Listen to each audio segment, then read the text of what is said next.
Bem, amigos do Quinto Elemento, estamos de volta. Não estou em Lisboa, estamos de volta em Londres, no quarto do hotel, sem abatanado, sem ovos Benedict, uma tradição horrorosa. Temos que voltar à tradição correta, não é verdade? Voltar aos bons e velhos ovos Benedict.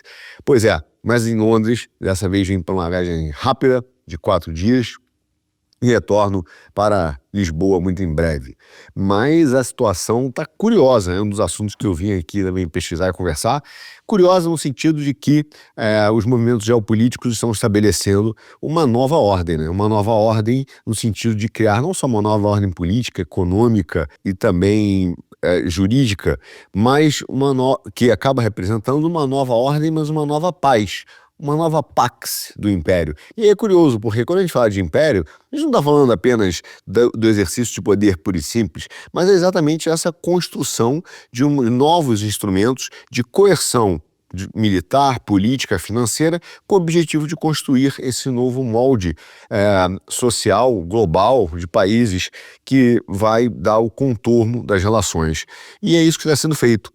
Será que nós estamos construindo uma nova Pax? Chegou a vez da Pax tecnológica? Muitos dizem que a evolução das redes neurais, né, de tudo que está sendo feito com a AI, por exemplo, na verdade é apenas uma manifestação do conhecimento humano. Outros dizem que é uma ferramenta para controlar o futuro político global. E aí? Formaremos um novo estado sintético dado aí pelas Big Techs, montando um tecno-feudalismo? Pois é, meu caro, o fato é que existem várias interações que apontam para esse caminho, sim. As interações entre o Trump, Putin e outros atores vão moldando essa nova ordem mundial baseada em 3 pilares: tecnologia, volta da religião, do transcendental e uma diplomacia informal que é desempenhada crucialmente pelas redes sociais e principalmente pela mídia não tradicional, né, que acaba influenciando as relações e o pensamento das pessoas.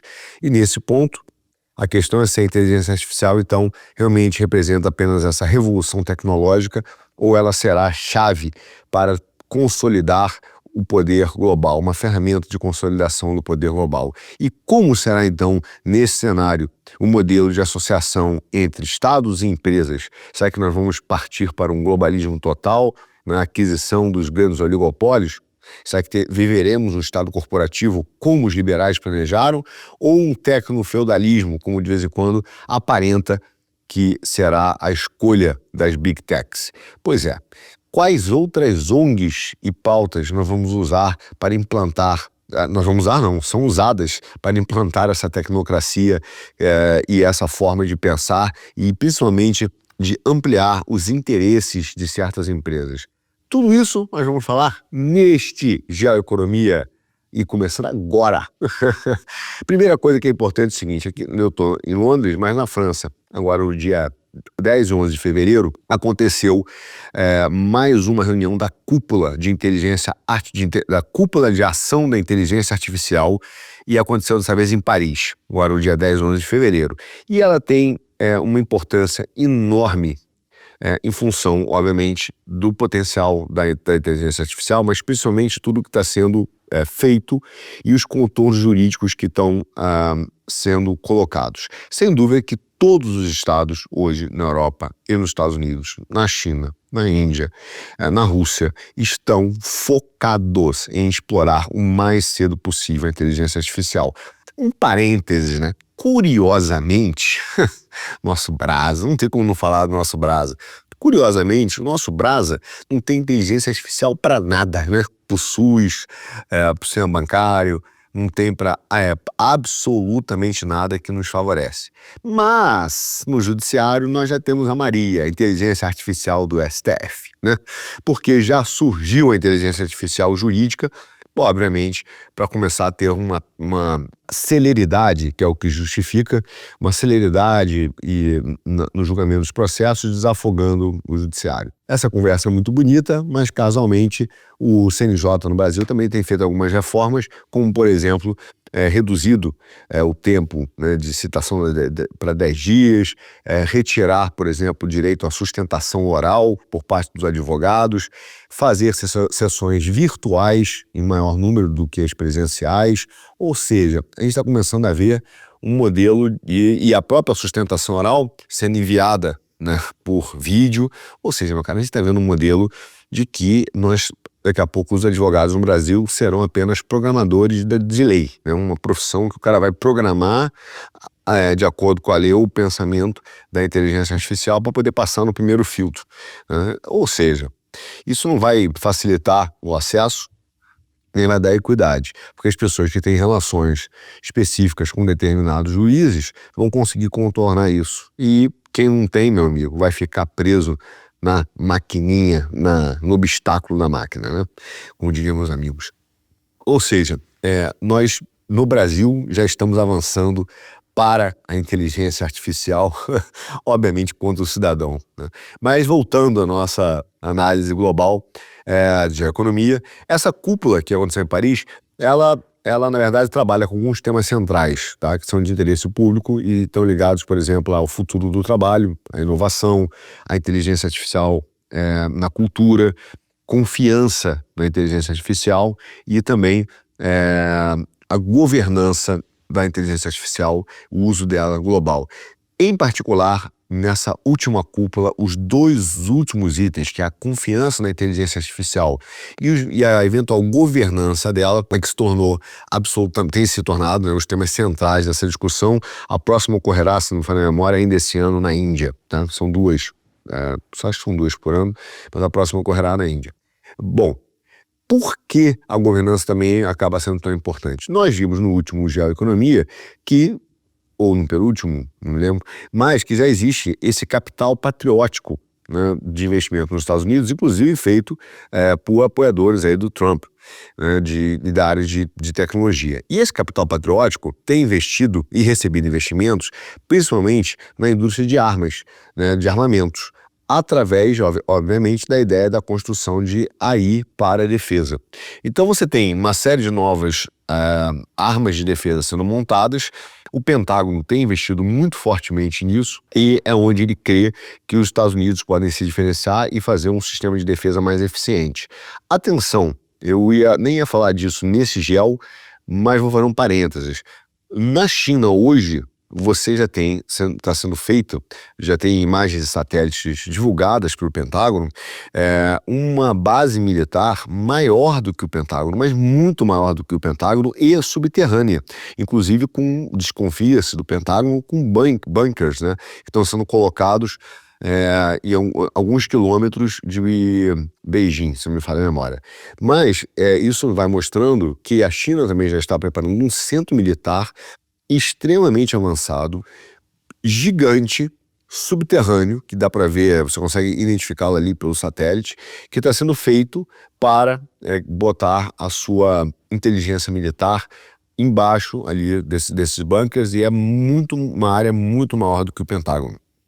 Na Europa, agora voltando um pouco para aí, o investimento, por exemplo, que tem crescido absurdamente, é o investimento em startups, empresas, né, de capital de risco europeias que têm trabalhado com defesa, com tecnologia de defesa, principalmente relacionadas à inteligência artificial, drones e tecnologia em geral para defesa. Os investimentos apenas em 2024 nessas empresas atingiram algo de 5 bilhões, como 5 bilhões de dólares, tá?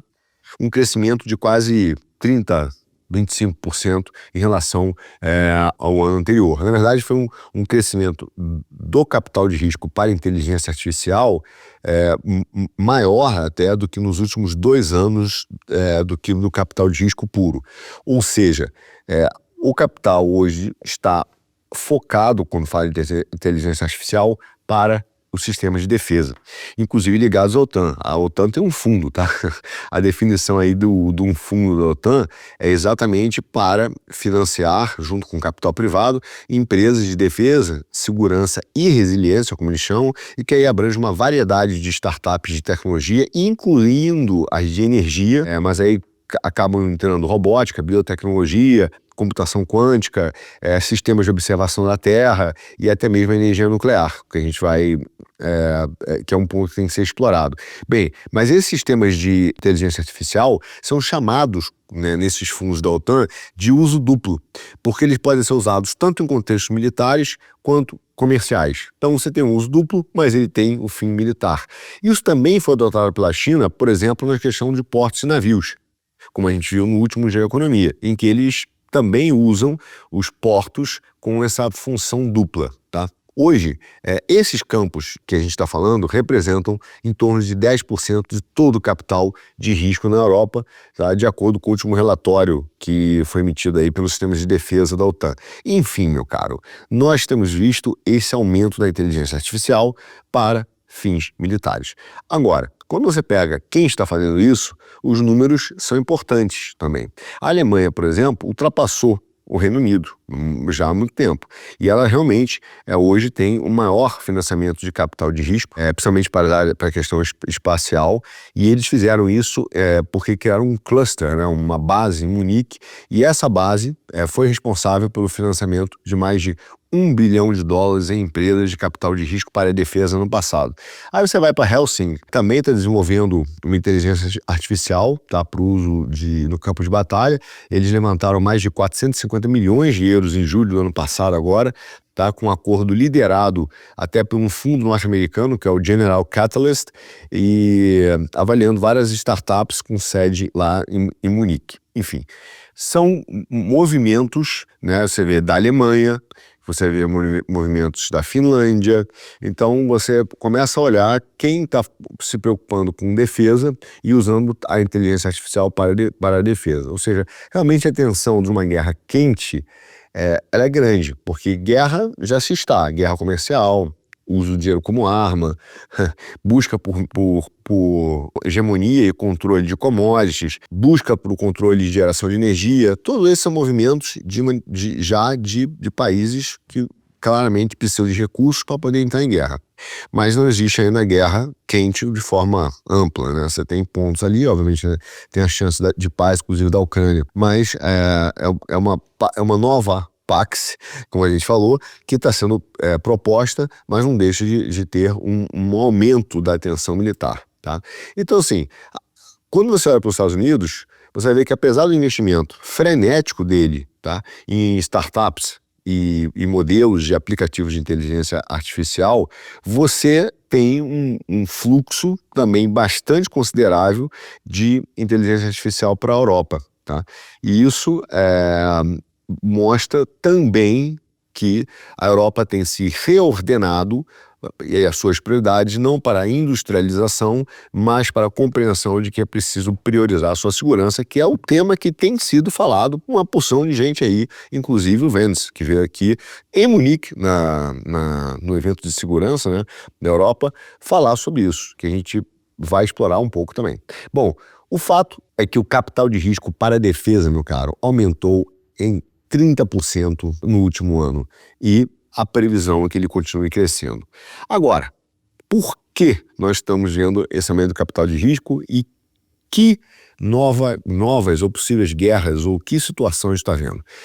Primeiro, a gente tem que entender, nós vivemos uma mudança de era, sem dúvida, e a gente conhece bem isso, quer dizer, as eras imperiais e dominantes tiveram o seu período e tiveram um domínio sobre os sistemas jurídicos, financeiros, comerciais e por aí vai. Você teve eras associadas a Roma, por exemplo, a Pax Romana, né, que durou 1.500 anos, né, contando aí o período ocidental e o bizantino. Você teve a Pax Britânica, né, que caiu apenas quando os Estados Unidos suplantou, né, o controle do Império Britânico, desse império que foi montado no século XIX, aí vem os Estados Unidos e suplanta isso no século XX, pós, obviamente, Segunda Guerra Mundial. E você tem hoje a Pax Americana, que é exatamente o período em que os Estados Unidos reina hegemonicamente, né, a partir do triunfo da Segunda Guerra Mundial, e ele estabelece uma nova ordem internacional com regras, instituições, sistemas financeiros. E tudo isso vai se adequando aos seus interesses. Isso que é importante. Um império são instrumentos de coerção políticos, militar, tecnológico, social, cultural, que acaba fazendo com que tudo se adeque aos seus interesses, tá? E isso, obviamente, também beneficiou, não tenha dúvida, imensamente o mundo por um grande período, porque desenvolveu sistemas comerciais baseado no sistema generalizado de preferências da economia, que de fato aumentou a circulação de produtos. E essa é a impressão que as pessoas tinham. Nossa, agora as coisas estão tendo mais oferta. Mal sabíamos que nós íamos ficar mais pobres por causa disso. Enfim, e esse é o efeito desse sistema. Bom, mas vamos lá. A Pax Americana, ela enfrentou certas resistências. Então, quando a gente começa a entender o que tem por trás, lembrar que ela enfrentou uma guerra comercial, por exemplo, contra o Japão, na década de 80. Né? Então, ela também eliminou essa Pax japonesa, ou Pax japonesa, né? Nipônica, tá? Que estava surgindo com o crescimento do Japão. Então eles botaram um teto nos caras lá e falaram, bichão, daqui você não vai. Porque era importante controlar a Ásia, como ainda é importante controlar a Ásia, e os Estados Unidos entendem que é necessário fazer uma alteração do regime, como digo, já não é de hoje, exatamente para tirar a capacidade da Ásia de continuar enriquecendo e sendo o centro de poupança no mundo e o Ocidente o centro da dívida, tá? Mas enfim, como eles fizeram isso? Obviamente, implantando uma nova fase, né, de globalização, de tecnologia, explosão de inovação, de informação e de comunicação, mas principalmente apoiando um dos maiores inimigos do Japão, que foi a China. Então, chamaram a China para a Organização Mundial do Comércio lá em 2001, alimentaram investimento pra caramba nos caras, transferiram tecnologia, criaram uma potência econômica de rápido crescimento e permitiram uma produção de baixo custo, né, tanto para o consumo doméstico quanto para as exportações globais. Aí, meu amigo, criou o monstro chinês, né?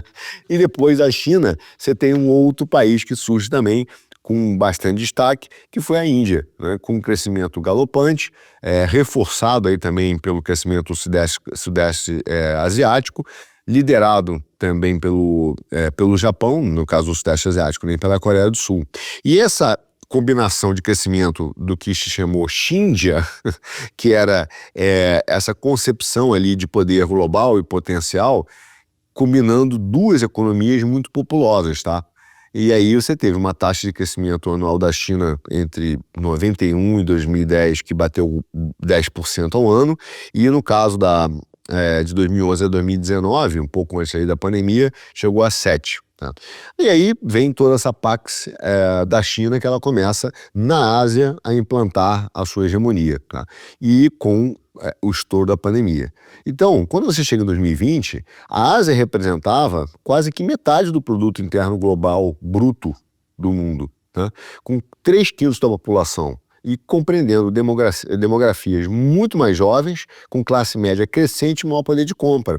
Nós, dado o sistema atual, para onde ele apontaria é para o século da Ásia. Tá? Aí você tem uma Europa estagnada, os Estados Unidos em relativo declínio cultural com toda certeza, mas todos esses conceitos se apoiavam em premissas que eram consideradas estáveis pelos liberais, né? Que é exatamente essa expectativa da prosperidade ininterrupta, do crescimento da globalização, regras globais de comércio e finanças, tudo isso manteria as pessoas engajadas.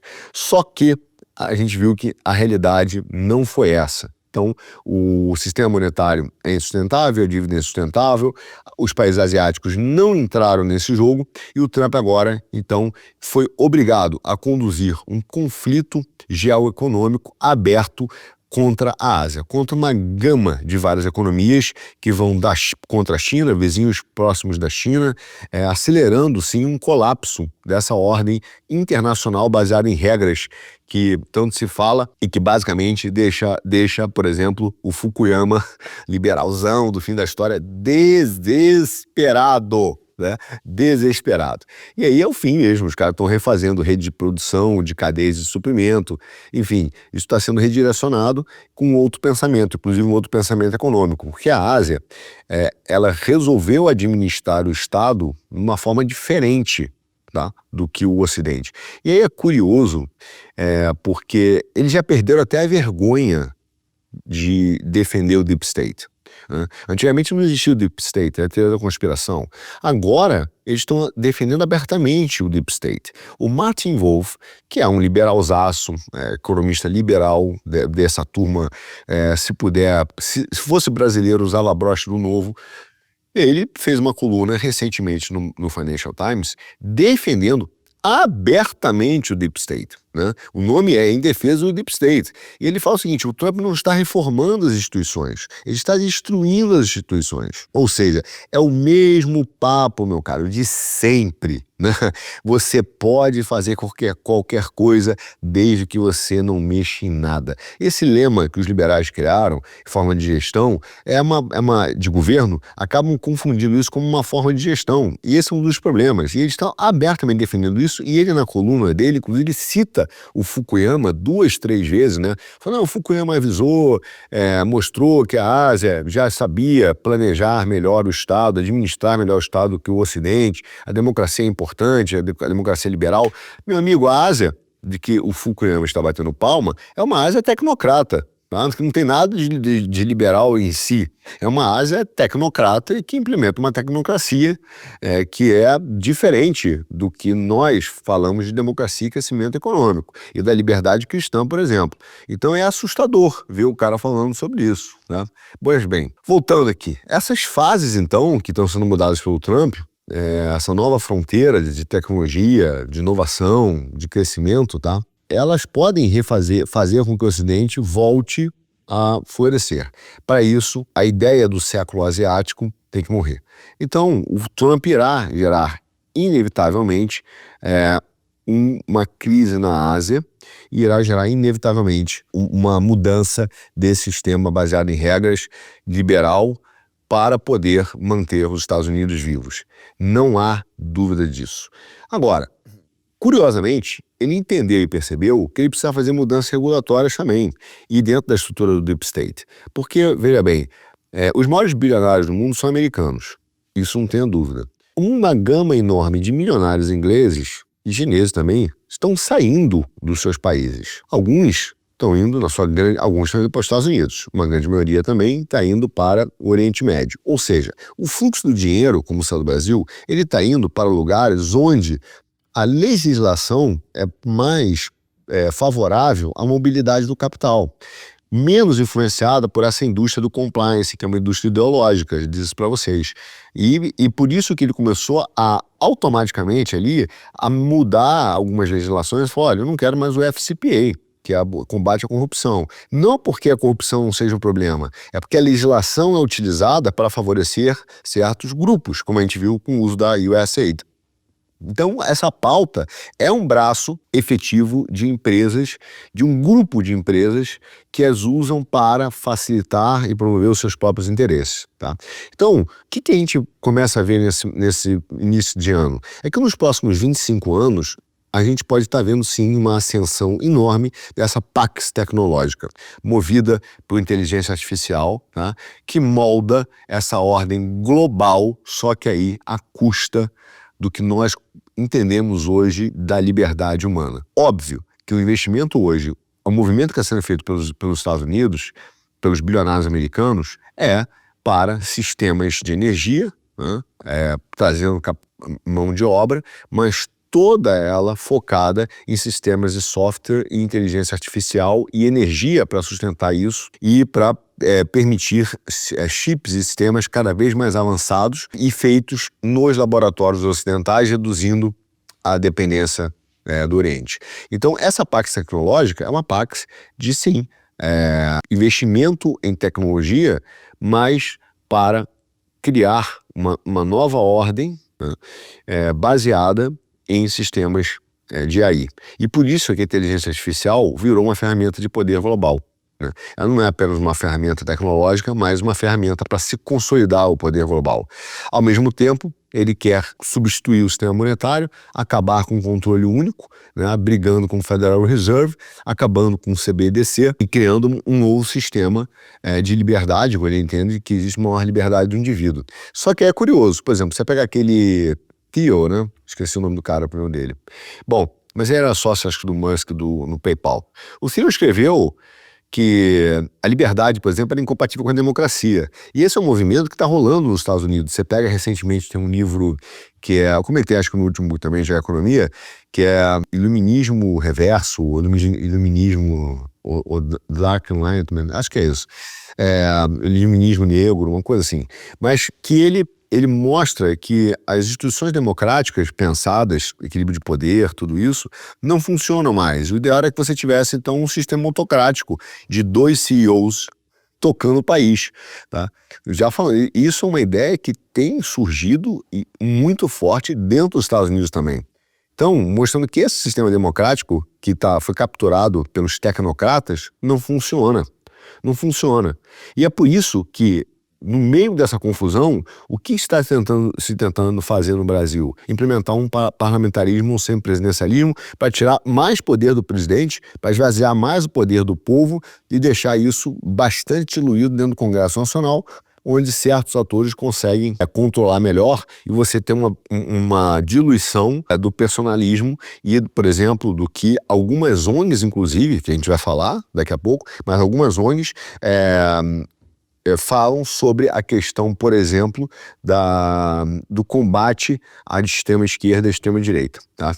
Então, você tem hoje um movimento em que o Congresso Nacional e a política estão sendo manipulados para criar um sistema parlamentarista que tire o poder do presidente da República, porque há a preocupação de que esses novos sistemas, essas novas ideias, por exemplo, como acho que o Iluminismo Negro, né, o Dark Enlightenment, ou uma forma nova de gestão de governo, ela venha substituir esse sistema democrático como nós conhecemos, que acaba sendo incompatível com a liberdade, nas próprias palavras do Paul Thiel, acho, tá?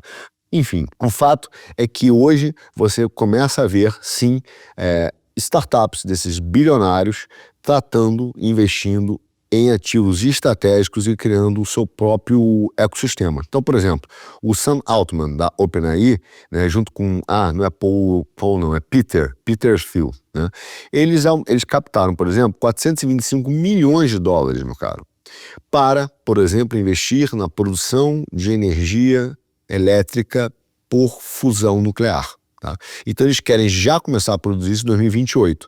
Isso que eu digo que é de matar no Brasil. Porque o nível da discussão nossa nem passa por isso, nem sombra dessa discussão, né? Então, assim, os Estados Unidos hoje, e a Europa e a Ásia estão discutindo sobre esse tipo de projeto de geração de energia feito por empreendedores bilionários lá, que captaram dinheiro no mercado para fazer e investir nisso, né? Para produzir energia, para com essa produção de energia conseguir sustentar cada vez mais a sua inteligência artificial. E no Brasil, o nível de discussão nossa é de uma pobreza intelectual enorme, o máximo que você vai ver a gente conseguindo discutir um pouco sobre o sistema político,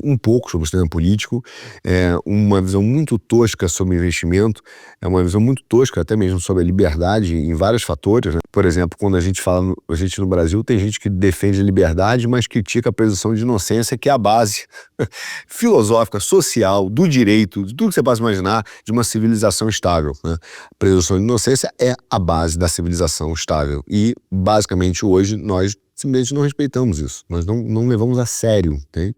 Então é óbvio que nós não temos uma civilização estável.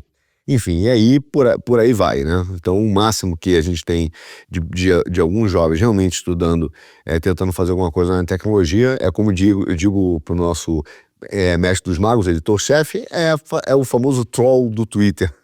É o máximo que a gente conseguiu chegar na tecnologia, porque temos hoje uma forma de pensar, né, muito ainda limitada, né, pequena, enfim, infelizmente. Mas o fato é que esses caras estão investindo em fusão nuclear para a produção da sua própria energia, né, e obviamente abastecer as máquinas de inteligência artificial. Então, outras firmas, né, de venture capital, empresas tipo a Lightspeed, o SoftBank, né, também investiram nesses fundos, né. Você tem a própria empresa do Peter Thiel, que acho que é Thiel Mitchell Capital, tá? E você tem outras empresas que é curioso, né? Por exemplo, na área de aço, tipo a Nucor, tá? Investindo também em inteligência artificial e também na área de energia, tá? Então, quer dizer, essas startups, em geral, recentes, captaram mais de 1 bi, meu caro, tá? E tem um valuation aí de quase 5 bi também, apenas na área de fusão nuclear, que é considerado nessa pauta ambiental livre de carbono, né, carbon free, mas também consegue criar ter um resultado de um lixo radioativo que não demora, não tem vida longa. Então, basicamente, ele é muito mais eficiente do que o lixo produzido pelos métodos tradicionais, digamos assim, né, de energia nuclear. Enfim, infelizmente, isso ainda é uma tecnologia que está sendo pesquisada, ainda é muito incipiente, né? Nesse mês, alguns cientistas chineses bateram um recorde de sustentar esse reator a partir desse método de fusão nuclear por um período curto até ali de tempo, né? Então eles conseguiram atingir um recorde de quase 1.000 e pouquinhos, né? 1.000 quebrados segundos de uma fusão nuclear, segundo aí feito pela mídia estatal chinesa. Agora, atenção, eles conseguiram isso numa cidade chamada Hefei. E é muito curioso porque a Hefei é o símbolo de um sistema chamado modelo, eu não sei nem se é Hefei, eu chamo de Hefei, mas vocês já estão cansados de saber que eu falo como eu quero, né? Mas assim, me corrija aí à vontade na pronúncia, né? Hefei, mas é uma cidade na China que criou um modelo de desenvolvimento, tá? Tipo um modelo de investimento em venture capital para desenvolver. E tem vários casos bem-sucedidos, tá? Enfim, o fato é que, independentemente dessa questão, a turma tem visto, né, que há uma divisão muito clara, estratégica, de guerra geopolítica. Você tem os Estados Unidos e o Trump e os seus aliados apostando na inteligência artificial como um componente essencial, único para se manter a hegemonia e ganhar da China e da Rússia, tá?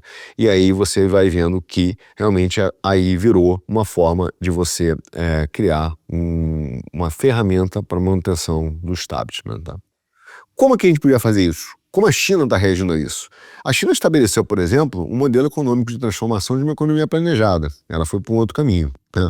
O que a gente chama de Hefei, modelo Hefei, por exemplo, é exatamente a utilização de cidades ou de recursos, por exemplo, de cidades mesmo, como se estivessem usando o dinheiro dos fundos de pensão, dos fundos municipais, as cidades se planejassem, dado o seu orçamento, para promover investimentos em conjunto com empreendedores, tá?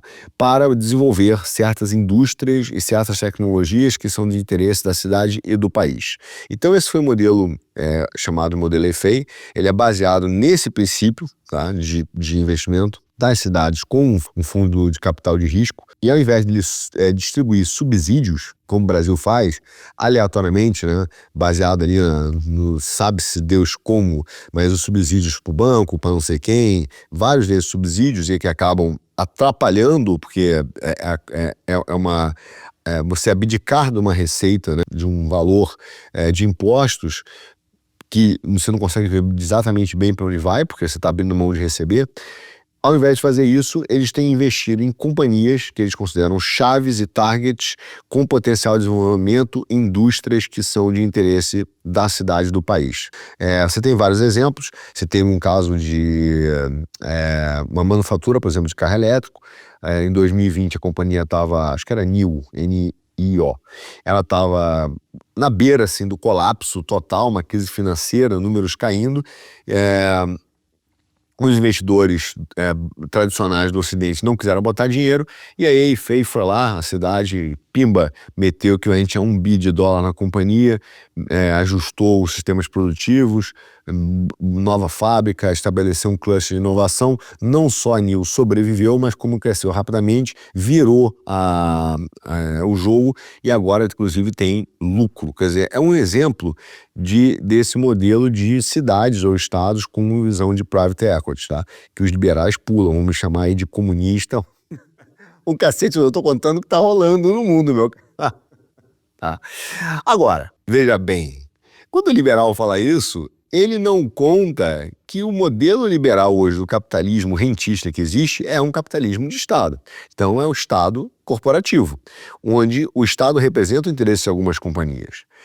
E o Estado é apenas um braço de empresas que, através do Estado, então são feitas as políticas que interessam a essas empresas e acabam inviabilizando o crescimento de concorrência, desenvolvimento de pequenas e médias empresas, não só no Brasil, mas no Ocidente em geral, e acaba tendo um controle global sobre elas. Mas isso não é novo, tá? E é por isso que é importante entender a questão da CIA, como a CIA foi usada, como o SAID foi usado, como ele foi capturado. E eu falei isso nos primeiros programas nossos, né? No primeiro não, mas no ano passado, no meio do ano passado, falando sobre exatamente a criação do establishment, o que era o establishment nos Estados Unidos. Mas enfim, quando você pega, por exemplo, o secretário lá, na época que o Eisenhower era presidente, o secretário de Estado do Eisenhower era o John Dulles, né?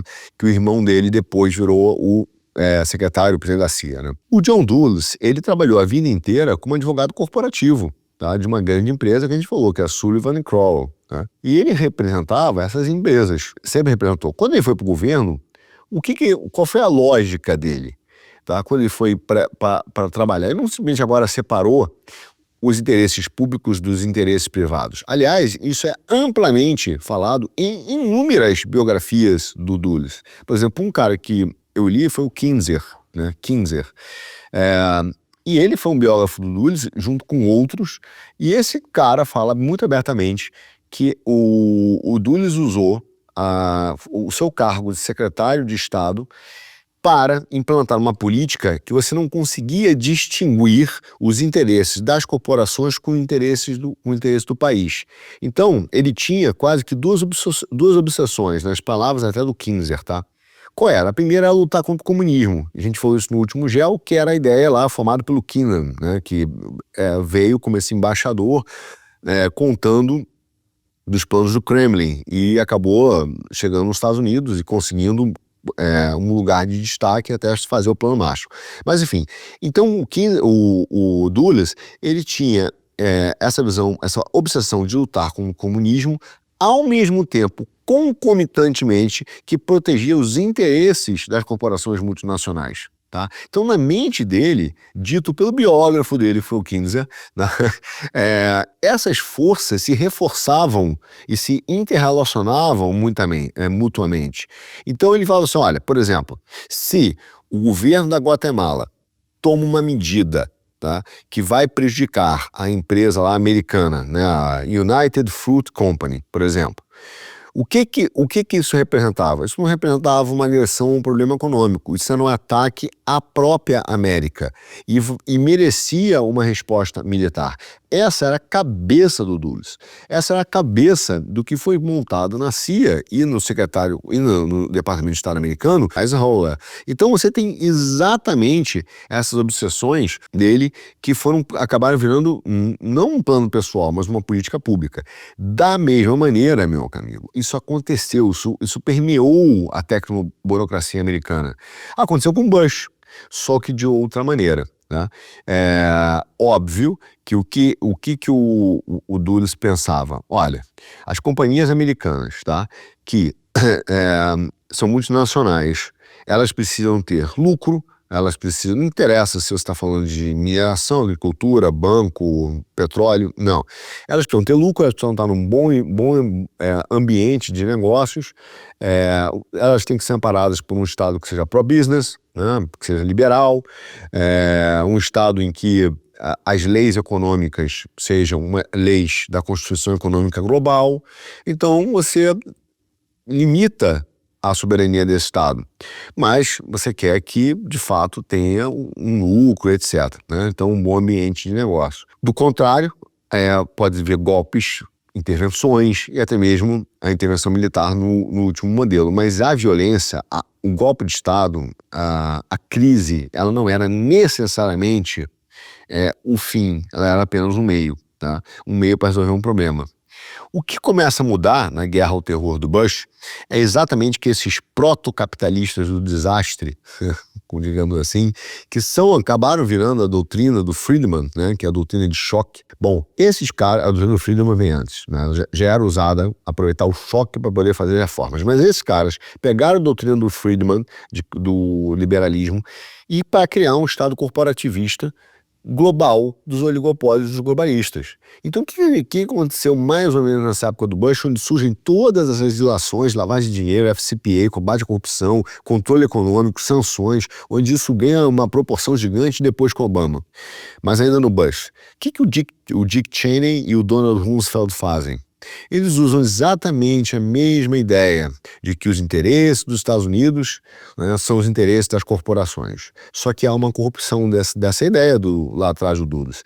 Eles começam a dizer que o que é bom para a Lockheed, o que é bom para a Halliburton, o que é bom para o Carlyle, o que é bom para aquela Gilead, o que é bom para essas empresas é bom para os Estados Unidos e, portanto, bom para o mundo. Então, uma inversão do que tudo que acaba gerando resultado para essas empresas vai ser bom para o mundo. Esses caras as companhias viraram promotoras do cataclisma, meu. Guerras, epidemias, desastre natural, ausência de recursos, né, naturais. Tudo isso acaba facilitando e beneficiando essas empresas. Então, ao invés dessas empresas desenvolverem mercados saudáveis, elas viraram companhias do cataclisma, né, vendendo e usando o Estado para criar todo tipo de guerra, epidemia, desastre natural, para que então o cara pudesse entrar com as suas soluções e isso beneficiaria essas empresas. A maioria, grande parte da fortuna desses caras, foi feitas na época do governo Bush com essas empresas dessa maneira, entendeu?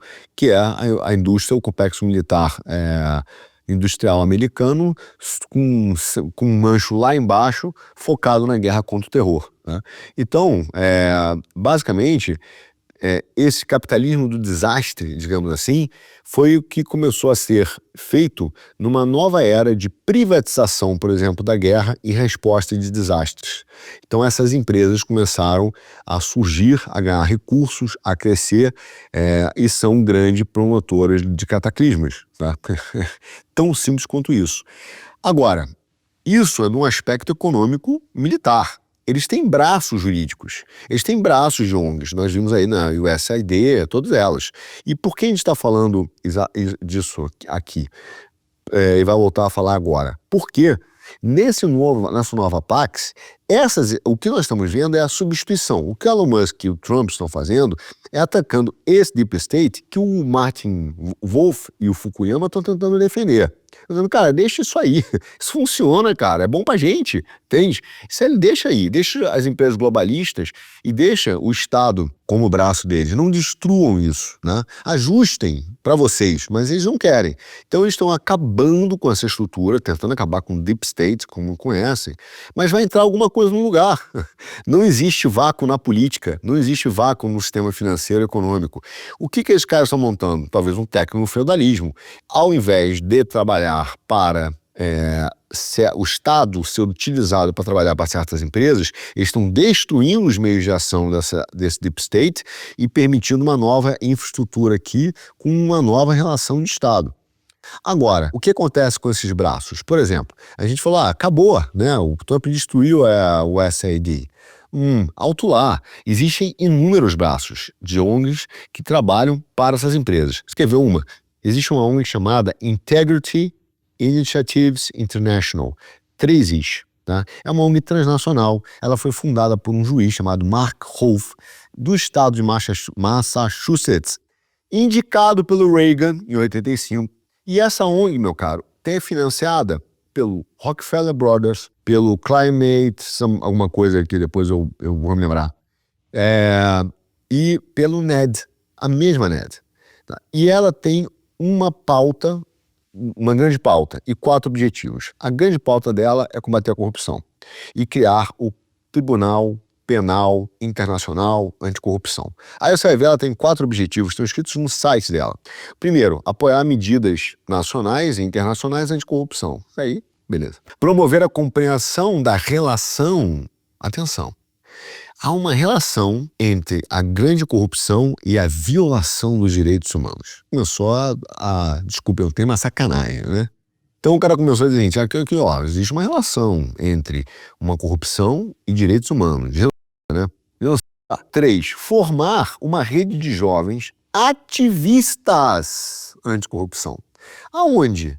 no país deles? Não, nacional e internacional. Não, o cara quer formar uma rede de jovens ativistas, ou seja, doutrinados com uma percepção específica daquele assunto, sob uma determinada legislação, com um determinado objetivo e desenho de mundo, né? Bom, por fim, eles também querem liderar essa campanha internacional para a criação do Tribunal Penal Internacional Anticorrupção.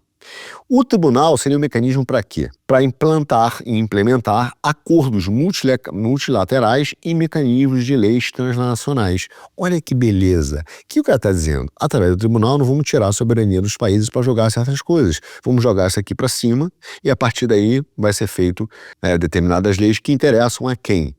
A essa ONG e a determinadas empresas a partir de uma determinada ideologia e domínio. Então, os caras são braços dessa turma. Você quer ver um exemplo da maldade? Agora, em Portugal, foi feita uma nova lei de lavagem de dinheiro, toda essa confusão, e empresas, atenção, meu caro, empresas de até 50 funcionários são obrigados agora a ter um manual anticorrupção. 50 funcionários. Seu Manuel marceneiro, com os marceneiros dele, vai ter que fazer um treinamento para os caras anticorrupção. Você acha que isso tem alguma coisa a ver com anticorrupção ou com controle? Você acha que o seu Manuel marceneiro, entendeu? Os caras lá que tem 3 ou 4 mecânicas no Brasil, quem tem 3, 4 padarias, 3 restaurantes, é o cara que corrompe o presidente da República? Você acha mesmo? Então é óbvio que essas leis, elas são feitas para aumentar o custo dessas empresas e elas quebrarem.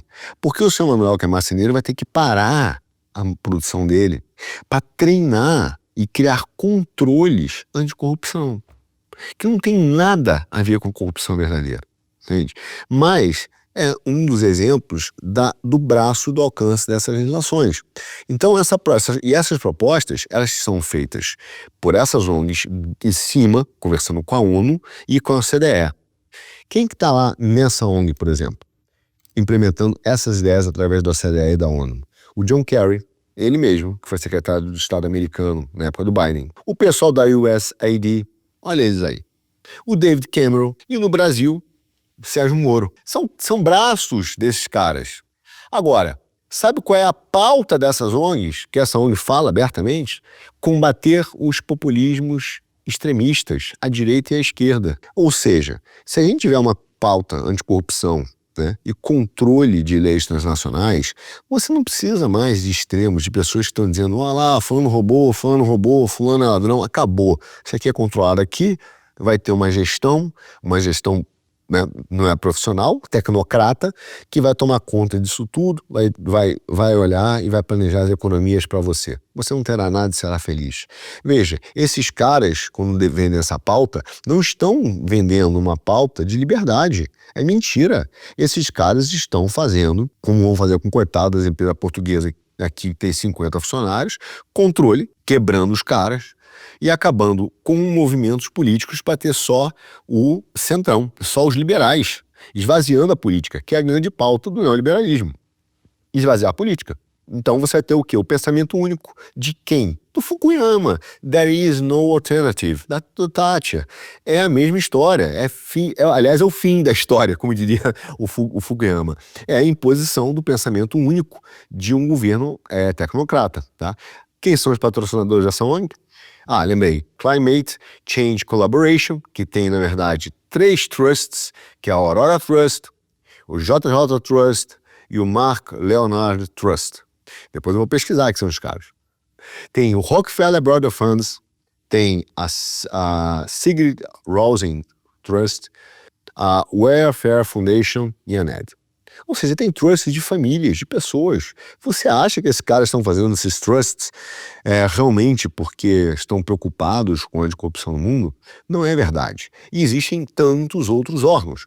Mas, por exemplo, antes de falar de mais uma outra proposta dessa ONG anticorrupção, do Tribunal Penal Internacional Anticorrupção, é interferir em disputas intermonopolíticas.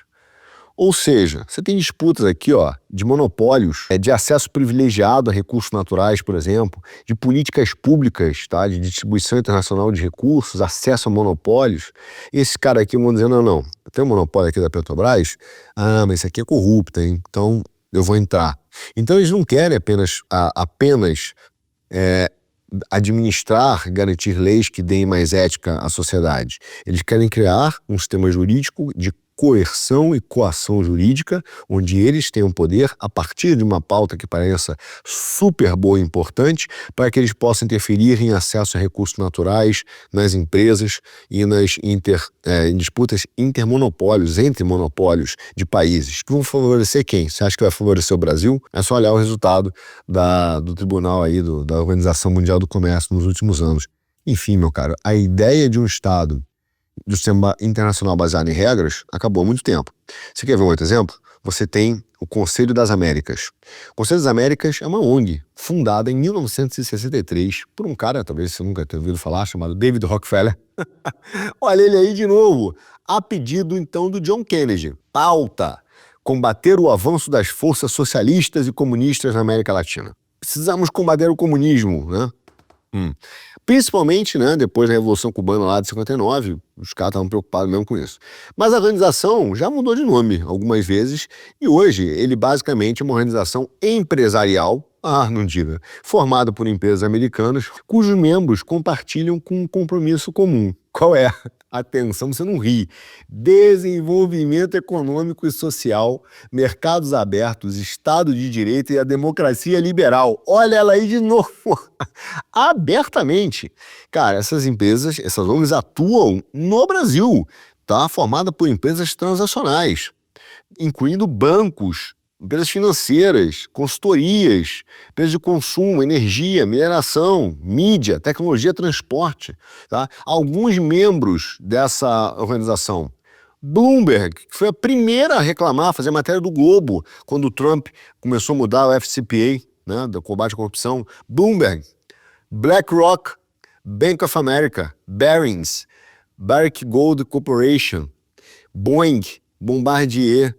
Aí entra Banco Bradesco, Banco Santander, Cisco, Citigroup, Coca-Cola, ExxonMobil, Ford, General Electric, General Motors, Google, Itaú, IBM, JP Morgan, claro, Lockheed, claro, Martin, né? McDonald's, Moody's, Morgan Stanley, Microsoft, Pfizer, Philip Morris, Shell e, como não podia faltar, Television Association of Programmers Latin America, né?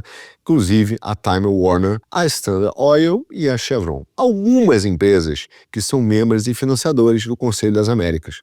Então, você vê que essas empresas estão preocupadas em criar legislação e políticas que atendam a elas, no modelo que foi dito do John Dulles, quando era secretário do Eisenhower, né?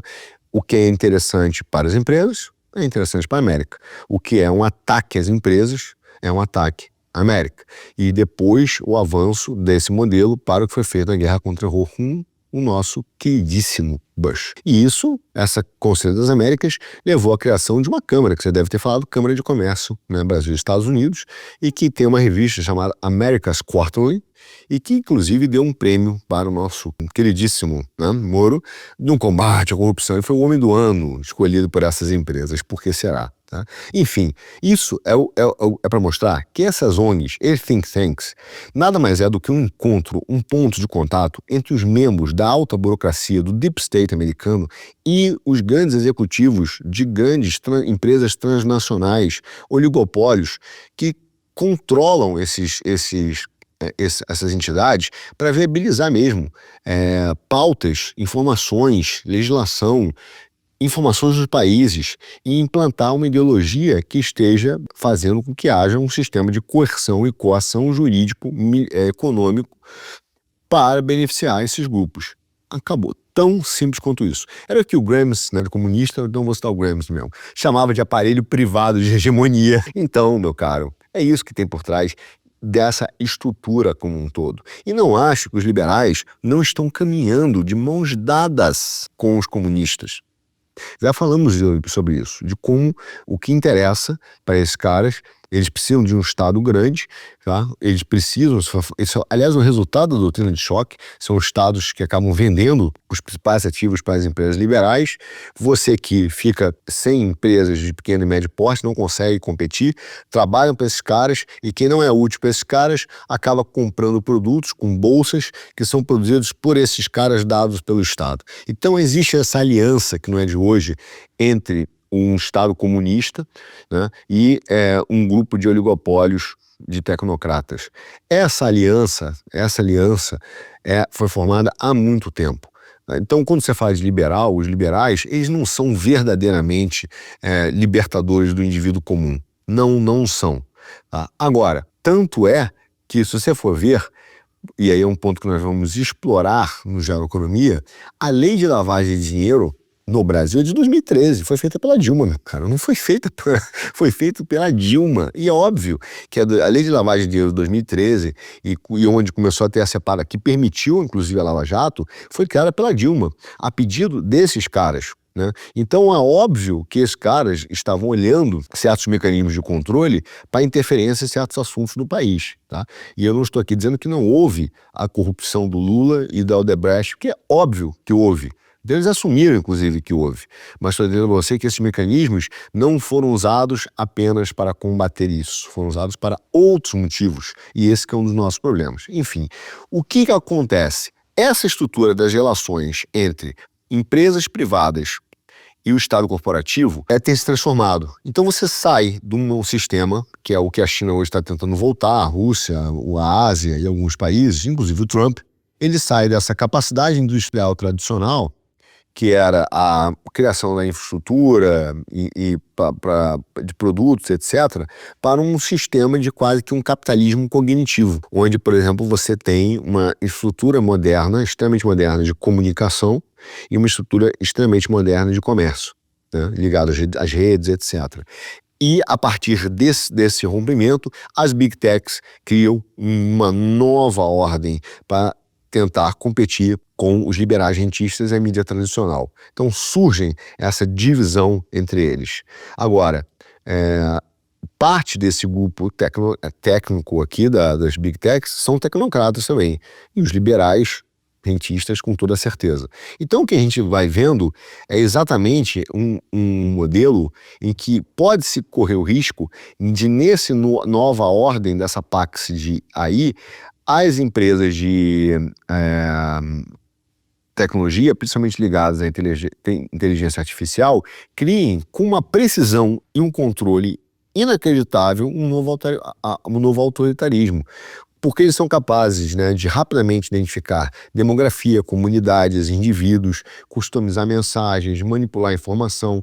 E eu não estou falando de controle de redes, pelo amor de Deus. Pelo contrário, estou dizendo que os caras podem fazer isso através, obviamente, do fim dos estados, né? Cada vez mais você também ter o fim dos estados-nação da sua soberania. Então, você tem que ter muito cuidado para entender o que é propaganda e controle de massa, né, do que é, de fato, desenvolvimento e como o Brasil vai se posicionar para isso, porque não pode depender da tecnologia de todo mundo e não ter nenhuma.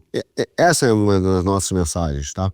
Então, e para piorar a situação, uma forma de controle desses caras que tem sido implementada, e eles aprenderam com o controle dos liberais, por exemplo, com essas ONGs da 3i, da USAID, é exatamente essa emergência, esse surgimento em cascata do compliance, tá? Que acabou sendo uma nova forma de autoritarismo dentro das empresas. Então, um modelo realmente de liberdade do indivíduo e econômica ou de empresas, ela passa por um esvaziamento dessa figura do compliance. É importante esvaziá-la porque ela virou um braço de espionagem dentro das empresas, um modelo de controle, tá, que simplesmente tem inviabilizado, por exemplo, a mobilidade do capital em muitos investimentos e levado parte desse dinheiro para o Oriente. E é por isso que o Trump tem mudado algumas dessas legislações. Tá? Enfim, obviamente, há uma briga por uma captura uma destruição dessas estruturas que foram feitas, tá? E existe uma reação de vários lados. Para fechar o nosso programa, um caso clássico dessa tentativa de destruição, ruptura e da briga entre os liberais e as big techs, o tecnofeudalismo. Por exemplo, quando você vai vir para a União Europeia, a gente tem que se lembrar que o grande ponto da União Europeia está lá no Tratado de Maastricht, aliás, no seu artigo 3º-A, na folha 02, meu cara, anotei porque não me enchi a paciência. Ele fala que a União Europeia a Comunidade Europeia era para criar um mercado de economia aberta e competição livre. Veja o que se tornou. Totalmente contrário.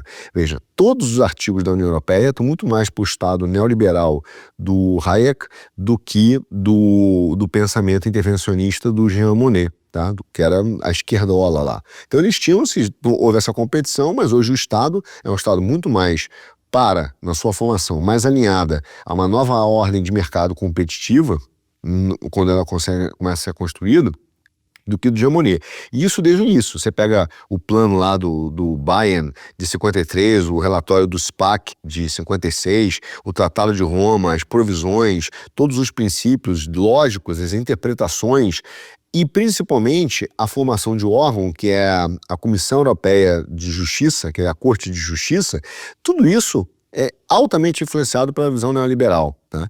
E aí, por que a Constituição de SJ, que é essa Constituição de Justiça, é tão importante?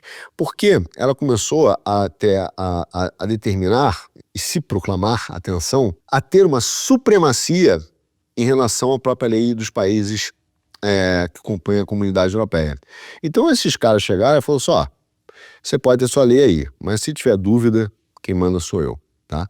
E isso tem a ver exatamente com uma alocação obviamente, dos mercados, da competição de mercados e dos recursos. Bom, por que eu estou te falando isso? Porque, obviamente, já em 58, o Ernest Haas, que foi um fundador aí, americano dos estudos sobre a Comunidade Europeia, já tinha dito, previu, isso aí daqui a 10 anos vai virar um super-estado. Tá? E que foi o que virou, tá? Nos modos neoliberais. Agora, o que isso tem a ver com a nossa o que isso tem a ver com essa batalha dos tecnocratas? Muito simples. Você viu que o Fence foi lá falar agora em Munique. E ele dá uma mensagem, ele fala para o povo, ele está falando para o povo europeu. E isso que deixou os burocratas loucos, porque ele se dirigiu para o povo europeu. Ele sabia que os europeus não estão ouvindo isso. Né? E ele falou, por exemplo, da interferência, por exemplo, na Romênia, onde o povo elegeu um determinado candidato e a Suprema Corte anulou, dizendo basicamente que esse cara vinha manipulando as redes sociais e que isso é uma interferência russa, e a eleição foi anulada. Curiosamente, não houve gritaria dos liberais no Brasil, tá? Eleição anulada porque o cara fazia campanha nas redes sociais. Aí pode, né? A depender do que dizem do cara, pode. Olha como as coisas são. Olha como as coisas são. Só que, meu caro, você sabe que ele foi o primeiro a emitir uma declaração expressando preocupação com o envolvimento russo na eleição? Foi o Departamento de Estado americano, antes do Trump, evidentemente. E é por isso que os caras pularam. Os caras pularam que o Fence falar desse assunto. O cara falou, bom, vocês que emitiram isso. Entendeu? 2 dias antes do Tribunal Constitucional romeno anular a eleição, vocês emitiram uma declaração. Então, óbvio que esse envolvimento americano não foi feito apenas pelo Departamento de Estado usando a mídia, com essa nova diplomacia que a gente chama, mas foi desempenhado também por uma série de ONGs financiadas na Europa, pela CIA, que começaram a fazer manifestos, reclamar sobre esse resultado, através de manifestações, né? E essas manifestações acabaram levando a essa intervenção judicial sem precedentes na história aqui da Europa, uma corte anular uma eleição. Pois bem, isso não é novo. Então, o que acontece? Para você implantar esse modelo, de fato, de uma nova Pax tecnológica, que você saia do controle da CIA, dos neoliberais e desses oligopólios, você precisa atingir alguns meios de ação, algumas estradas, digamos assim, alguma infraestrutura política. Eles já começaram a fazer, vamos aqui acabar com as ONGs. Parte delas, né, é um tecido muito grande nos Estados Unidos, né? Eu mostrei algumas aqui. Aí ele vai lá, além de ele acabar com as ONGs, o cara olha e fala, agora a gente precisa resolver o problema do sistema monetário, né? Vamos começar a atacar o Fed e acabar com a CBDCs e permitir aqui que haja as moedas eletrônicas. E para fechar, ele precisa acabar com as estruturas jurídicas, ele precisa voltar à soberania dos estados, pelo menos para eles negociarem, né, nessa nova estrutura, aquilo que se precisa para construir essa nova Pax da inteligência artificial. O problema é que ela vem com commodities, né, recursos, que é o que está acontecendo, por exemplo, com Trump e a Ucrânia, que está dizendo, eu te dou ajuda, você me dá commodities, terras raras. A mesma conversa do consenso de Washington. Pois bem, amigo, essa é a estrutura de tensão que existe entre as estruturas da Pax Tecnológica, as estruturas dessa nova ordem que está sendo feita contra a estrutura da democracia liberal, que agora está sendo abertamente defendida pelo Deep State, que é o Fukuyama e o Martin Wolf, sem nenhum medo. Como isso vai se desenrolar? Bom, meu caro, o seu assunto para um próximo Já Economia.